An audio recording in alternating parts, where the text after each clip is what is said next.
Okay, so that is about that. For every security group, you must set up your rules.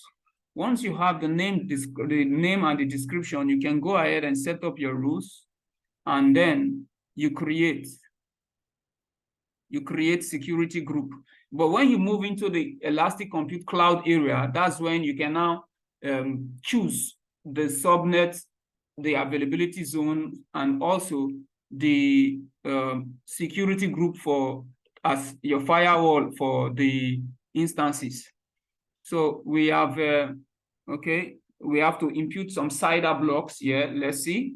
It's telling us we have to enter some CIDR blocks for the SSH, which is the very first one. I want to take any CIDR, and for the HTTP, I'm still going to take any, that is this spot. Then for, okay, that's the two which we have in there. Let's leave it and go for and create. Okay, let's say create. All right, let me delete this off. It's gone. It's a create. Okay, so the security group is created. So with that knowledge, always remember that the security group is what stateful, and it is a protection for your instance. So if we had gone to the dashboard to create an EC2, we will not pick this security group as our security. Okay, now let's see what I'm talking about. You can pick it as it, but that is not our focus for today. Our focus is on the other stuff, but let's see if we can add it a little. So to remind ourselves, we've done this several times.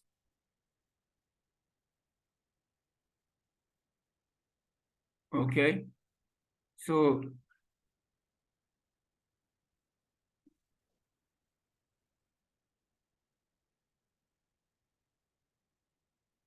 if we want to launch an instance, these are every other thing that we can integrate with our instance. You can see that two security group is already there that has been created. You know, we had the default, and now we have one being created. So we can also create load balancers and the instances. And from this dashboard, we should be able to tell if our instance is running or how many is running. Then the auto scaling group can be created, and so forth. So let's move on with our slides, and we'll come back to the dashboard. So let's talk about the web application firewall. Web application firewall. We are still talking about security. For instance, you want to protect your web application from DDoS attack. The WAF becomes your go-to service for Amazon, because it will be able to sever it, and unwanted, maybe man in the middle, and the unwanted IPs will not be allowed to get into your web application. So that's about that. So when you do that, you'll be able to protect like the AWS CloudFront, and also the API gateway at rest. And also there would be a protection for the application load balancers and AppSync. When we provision them, you would see all this in play. And then you would be able to give a protection for AWS verified access instance.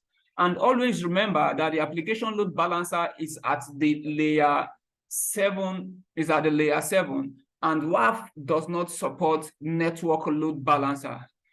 All right, because network load balancers operate at the level at layer 4. So we would have to be familiar with that for interview purposes. So these are various resource types that we can protect by using it.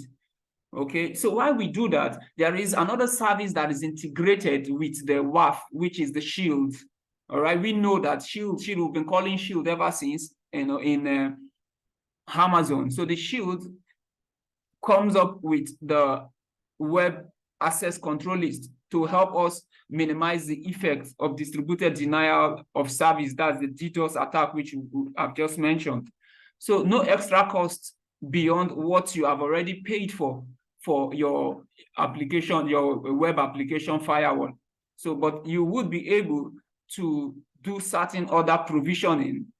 You will be able to create security for your EC2 instances and also elastic load balancers, your CloudFront and your Route 53 hosted zone, and the AWS Global Accelerator from the Shield aspect of it.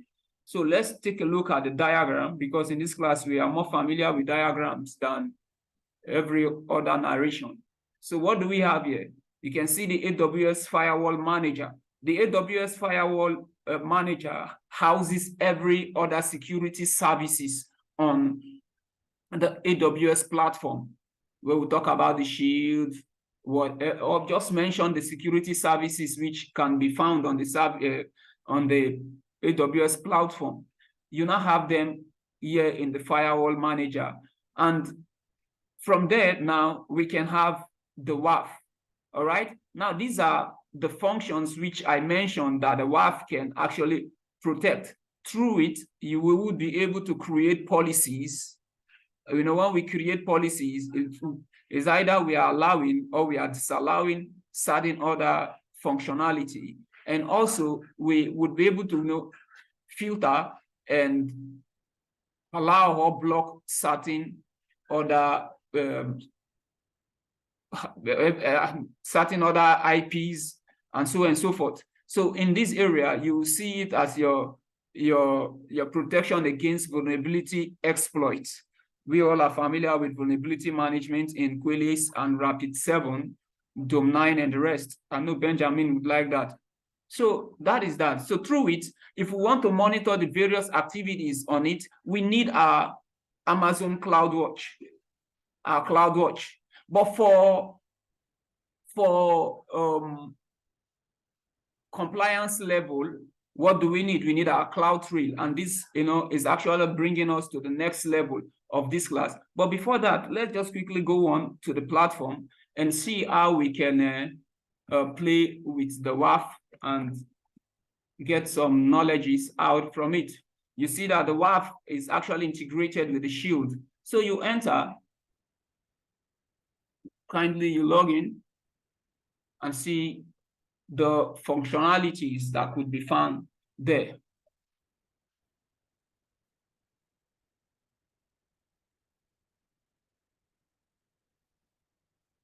All right. Okay.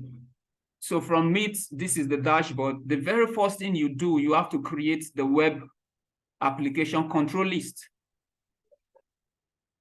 Let's go down. So let's go by creating it.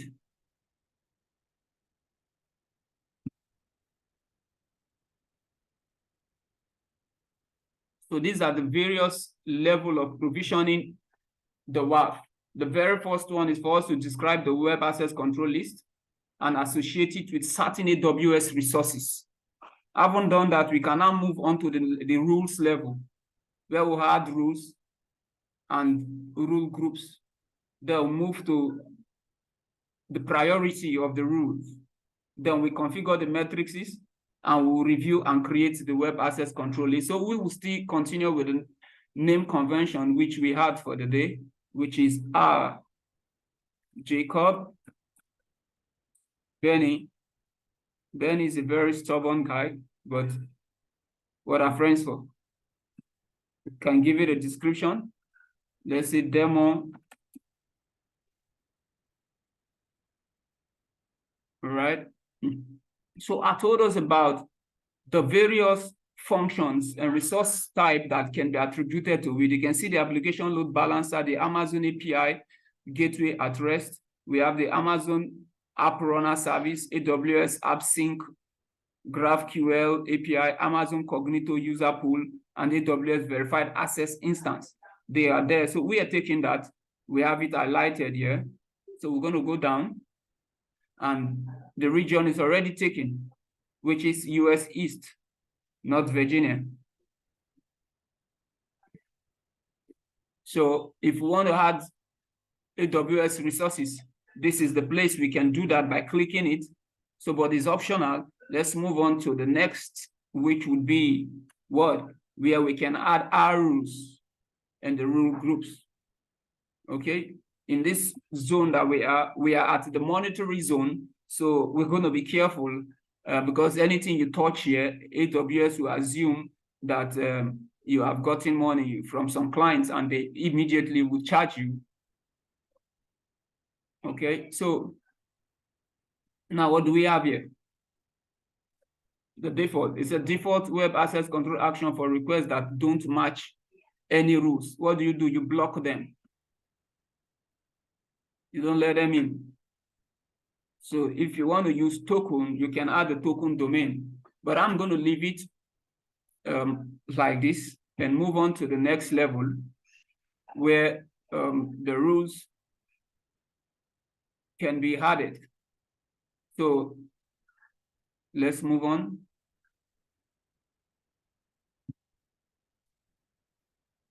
So are we integrating it to CloudWatch? Remember, CloudWatch is for what? Monitoring. For monitoring, right? That's if we want to know what has been happening, we would have to associate it with the CloudWatch matrices.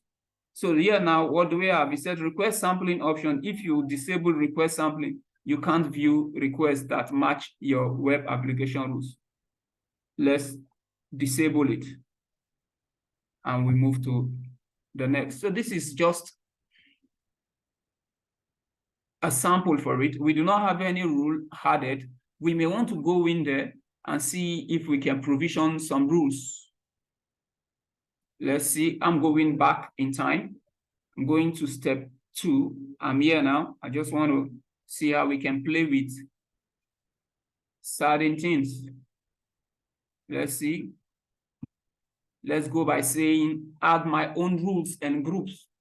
That's I'm going to do what I want to do. So this is a rule builder. We have the IP set, we have the rule builder, we have the rule group. So we're going with the rule builder.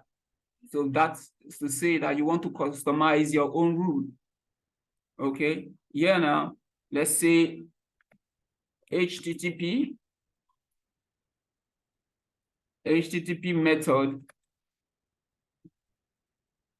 method for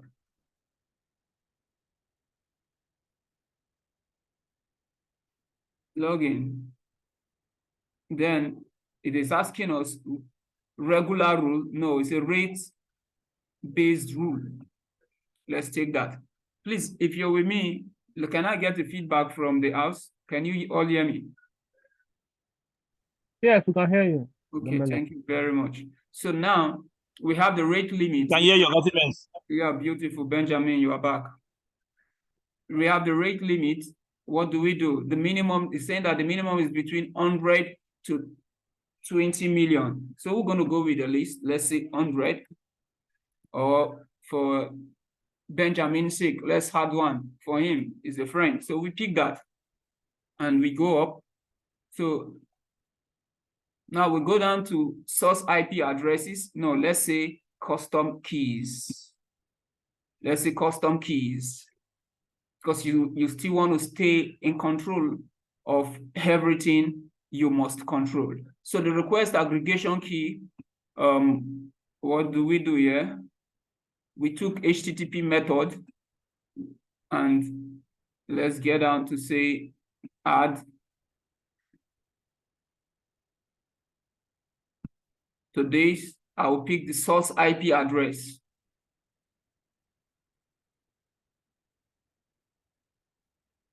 Okay, let's add another layer and see. All right. Let's say all paths, if that can be compatible. And then the text transformation. I'm going to take, let's see. Okay.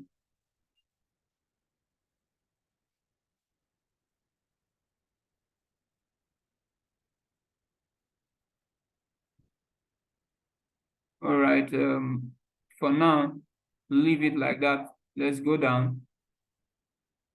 Sorry.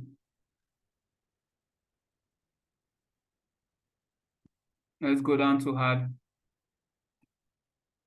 and say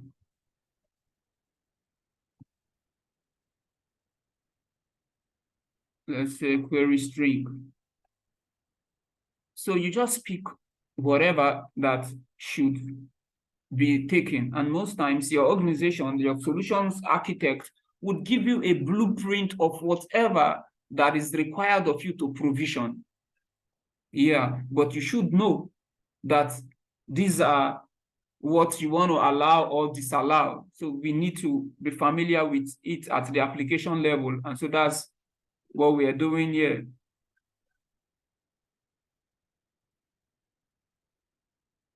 So it has to only consider requests that match the criteria in the rule statement. We're talking about scope of inspection. All right. Okay.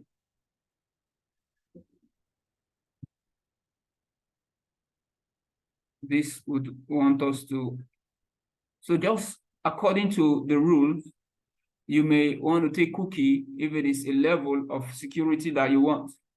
But I want to take this. Let's go down and see what we can do.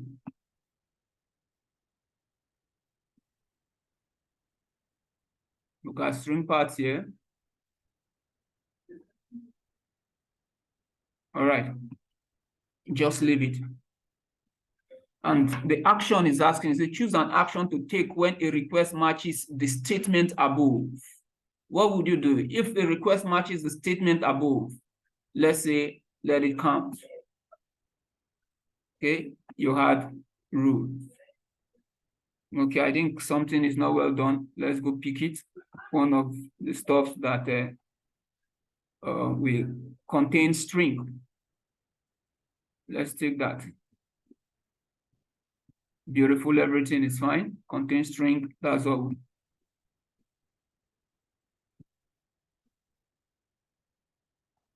Okay, something else has to be corrected.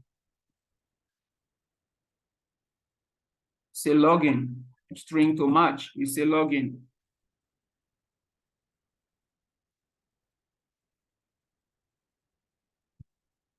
Okay, let's move on, maybe. All right, everything is good here. This is the review. The next thing is for us to say next. You can see the capacity is 132. You say next. We are to the configuration metrics. Request sampling option. If you disable request sampling, you can't view requests that match your web application. So let's leave it at enabled. We move on to the next phase. This is a review of all what we have done. So we are good. Once you hit the create button, your WAF has been created. So you could be asked during interview of what you use to protect your web applications. Remember, is the web application firewall. And what we have done is how you would be able to create security around it. And different things are for different security functions are for different AWS services. We talked about the NACOS, which is for the subnet level. We talked about the security group, which is for the instance level. So I haven't done that. Let's don't say create, okay? Because once you create, they're not going to be charging your account. It will be my own account. So let's get into the next function, which is the CloudWatch. We are familiar with the CloudWatch, and when we start our project, we would have to ensure that all we do, the CloudWatch is part of it, all right? So CloudWatch, what is CloudWatch? Is for monitoring all activities, services that we could be, provisioning, and members of our groups could be provisioning. Something has to give account of it. So here now, AWS is saying that it's the monitoring service that collects and tracks metrics, logs, and events from various AWS resources and applications. All right, it offers insight into the performance and the health of your infrastructure. enabling proactive actions. Okay, now take a look at it. Take a look at it. You see this diagram here now? The diagram has the CloudWatch, which is bringing in visibility of all what is happening. Now you collect the metrics and logs. When we say logs like a kind of information about an activity or about an event that is being stored somewhere. So metrics and logs from your resources, applications, and services that run on AWS or on-premises service. So what have we learned through this collection? It says that CloudWatch can also be integrated with on-premise. If peradventure an on-premise organization want to be able to monitor their services, their server, on-premise server, they can use Amazon CloudWatch to do that. So when it monitors, it brings in visualization. And once it's being visualized, you may want to take actions by automating certain responses on how you can create operational changes. They haven't done that. You would agree with me that as the time passes, you may want to go into the CloudWatch logs and be analyzing the matrices and be looking at what has happened. Under analyze, it is stated here that up to 1 second's metrics, extended data retention, that is 15 months, and related time analysis with CloudWatch metric max. Yeah, so that's that. So it's an application monitoring, systems-wide visibility, resource optimization, unified operational health, and unified cross-account observability. All right. So that is about the CloudWatch for monitoring. Just get that monitoring services that collects and tracks metrics and logs. So let's go on to the AWS platform and see if we can play with it. Okay, let's say CloudWatch. All right. See what we have in there. Come in, let me take a look at my slide. If something is not hiding somewhere. All right, nothing hides. So you come in here. So 2 things you must remember about CloudWatch: metrics and what? The log, metrics and the log. So that is how you provision CloudWatch. The metrics is like you choosing what you want information about. Now take a look at this. We have the metrics and we have the logs, and we have, for instance, if you want to create a CloudWatch alarm, so you want to be notified about certain activities, certain events that has taken place, it is appropriate you have the alarm provisioned.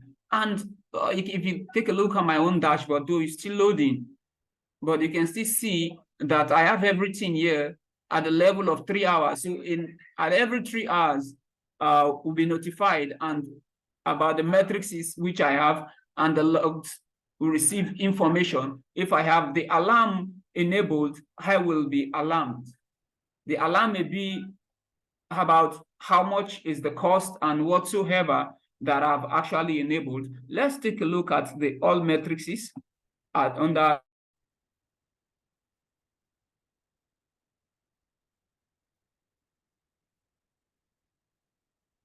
All right.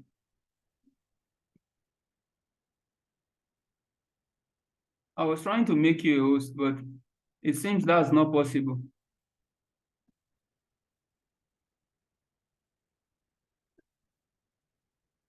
Okay, yeah, it's great now.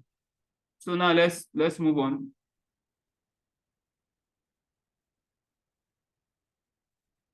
Let's move on. I'm going to reshare the screen, and we continue with what we were doing. So you can see the dashboard here now, and for everything we have the matrices. You can see we have billing matrices. We also have S3 matrices. We have SNS. We have the usage. We have firehose. We have logs, 5 logs, and we have DynamoDB For instance, we want to look at it. Let's go into the S3 and let's see what we have in the storage metrics. We have 14. Now, what are they? These are S3 buckets which we had created in time past. You see? So you can see TeamX bucket 1, Pekene, CloudFront, and going up to Benny application. And all these are buckets which we already have in there. If peradventure we're looking for a way to query them, we can just say, okay, we're clicking this, highlighting it, and so forth. So this shows that we want to get certain information about these matrices. So we come here to look at it. For now, there is no activities showing in the graph section. Can you see that? No activity on this graph section, yeah. Yeah, then we may want to say, okay, that time that we have, it's too much. Let's try to cut it down by bringing it down to the minutes level. We may say, okay, for every 5 minutes. Did you see what I just clicked? I clicked the custom. So now we are changing things our own self. So, okay, let's make it 5 for every 5 minutes. Information should be sent. All right. So about it, and now we have that. We have that. So you may go down to want to take certain other stuffs that you want to get information about. But at the time, you may still want to say, let me do certain other things and add it to your dashboard. By clicking here, you move it to your dashboard. And if you want to download a CSV, you click here. If you want to view the logs, you can now view the logs. So this is about the metrics. So let's go back to see if we can take a look at the logs. Okay, now at the log level, let's say we click the log, we may want to look at the log groups.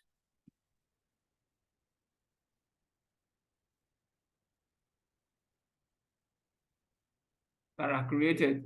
There may be any or none. So it's asking us to create the log group. Now on this side, the kind of information that you want to receive, you may want to create a group of different kinds. So you now know what you expect. As you are creating, you may want to say you want to filter certain metrics by coming in to do this, and so forth. So we are always careful in this domain, not to be able to touch what would cost us everything which we have made. So that is about that. Let's quickly take a look at the CloudTrail and we move on. CloudTrail. Now, compliancy, like just the way we have the PCI DSS for cybersecurity, for payment card industry, we use CloudTrail now to monitor and audit API calls made on our Amazon account. You want to know if what your workforces, your group members, if what they are doing is in line with compliance or regulatory requirement. You want to always check. How do you get that done? You get that done by calling off CloudTrail. So CloudTrail will help you to keep you on track, keep you at watch, to know if somebody has done what is wrong. Because if the regulatory body is coming in to see that you have defaulted compliance or maybe security or governance requirements, what do you think would happen? That is a fine, a sanctioning on your organization. And that's why we always want CloudTrail to audit every account to see what they are doing, if and how useful should it be. So now let's take a look at this diagram. And okay, let me move this. Okay, I'm going to duplicate this slide. Duplicate this slide, right? Have it been duplicated? I'll take this off so we can see it. So now CloudTrail, you record user activities. Always when you talk about recording users activities, to be able to monitor and audit them, okay? you need the CloudTrail. You can also store and deliver events to the Amazon S3 and Amazon CloudWatch logs, right? So which means CloudTrail is compatible with CloudWatch. So when we come to talk about projects, we will see how they can work hand in hand. Then you can also monitor that you detect unusual API activity with your CloudTrail Insight or Amazon Event Bridge. Then you analyze, that is to say you view recent events in the AWS CloudTrail console or analyze log files with Amazon Athena. All right, so 3 things you must remember: the audit, monitoring, and what? Troubleshooting. So that is that. Let's go on to the platform and then say CloudTrail. CloudTrail.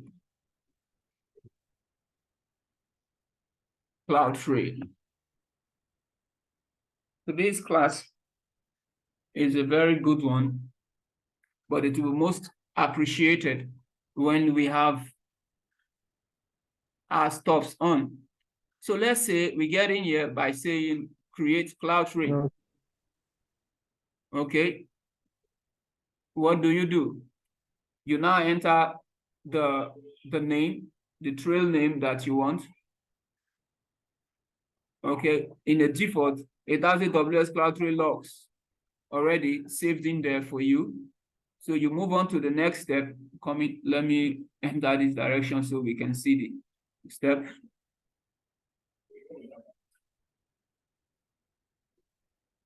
Okay, you move on. But if you want to see event history, you may come to under the dashboard and click event history, and it will show you all what has happened. And if you want to have an insight, the insight will give you an holistic view of every activity and a knowledge base for how to go about them. So now let's see CloudTrail. All right. So this brings us here. Coming. Management event. This is what we have. Let's get in to see what is there.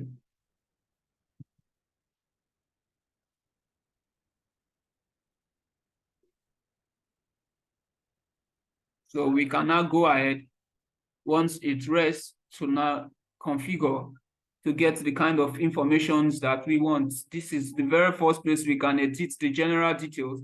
We can create a CloudWatch log. So whatever that has been observed goes right into the CloudWatch logs, and so forth. For insight, we can have an insight event. Let's come to, I would like to take off. Let me go to the dashboard first, see if I can take it off. You can pardon me for the sluggishness of the network. Okay. So it's active. It's showing that the status is what is logging. All right. That's what it